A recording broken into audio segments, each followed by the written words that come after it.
Apollo, Dumbo, need a model? Todule, salt, silicone, reverberate with real tones. Feel it home till it hurt deep in your bones. I mean, really drill. Okay, so the last thing I want to go over is the intersection, finding an intersection between a plane, a plane and a line, okay? So let's say, I think the best way to illustrate this is through an example. So let's say they give you the following equation for a plane, so negative x minus 2y plus 2z, and then equals 7. Okay, so this is an equation for a plane. So plane, this is our plane with actually normal vector of negative 1, negative 2, 2. Okay, but anyways, because those are always, you can always pick out the normal vector to a plane by taking the coefficients of x, y, and z, our variables. Okay, and then so that's our plane, and then let's say we're given the following parameterization for a line. So an r of t equals the following: 0, 2, 4, and then plus t times negative 1, 5, and 3. So this is for our line, right? Okay, so you might be thinking, all right, so we have these two separate equations, and how are we going to find anything? Like, what do we do with this? So, I'll tell you. So, to find the intersection point, what we have to do is basically get r of t into the form where we can get our parametric equations. Remember, like our x, we need our x in terms of t, we need our y in terms of t, and z in terms of t. So I'll show you how we're going to do that. So we're going to keep rewriting r of t and simplifying. So we have 0, 2, 4, plus, and now I'm going to distribute the t into each of these. Okay, so what we're going to get is negative t, 5t, and 3t, and we're going to continue. So we're going to combine the x components, so that's just a negative t. Then we have a 2 plus 5t and a 4 plus 3t. Okay, so now we have them all together, and this is our r of t. So this is still our parameterization of a line, right? This is still a line, but now we have x could be written as that, y is all of this, and z is all of that. So our parametric equations are x equals negative t, okay, y equals 2 plus 5t, and z equals 4 plus 3t, okay? So again, these parametric equations tell us what exactly are x, y, and z coordinates when t is a certain value. And usually, again, t is considered as like time passed or something like that, or time elapsed. Okay, so now that we have these, I'll show you what we're going to do on the next step.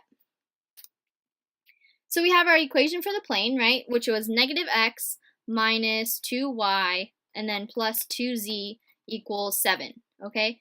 And we have our parametric equations, which we just found. So x equals negative t, y equals 2 plus 5t, and z equals 4 plus 3t. All right, so can you see where we're going here? I'm basically going to plug in everything on the right side in for our variables that we see in the equation for the plane. So we're going to plug this in for that, this in for that, and that in for z. Okay, so let's do so. We have a negative 1 in front, of course, and in for x we're going to plug in negative t. For y we're going to plug in 2 plus 5t. And for z we're going to plug in 4 plus 3t. And then this again all equals 7 because that's in the equation of the plane, right? Okay. So now we're down to one variable, right, for our equation. So here we're going to solve for t. So that'll give us the time, or whatever it is, the time t at which the intersection occurs. Okay, the intersection point occurs.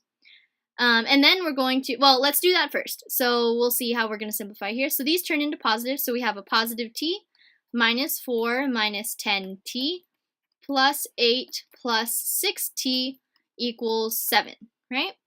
Okay, so then we have negative 4 plus 8, so that's a 4. Okay, so we have, well, yeah, so this is a 4. If we add 4, subtract 8, add 4, subtract 8, we're going to get a 3 on the right side.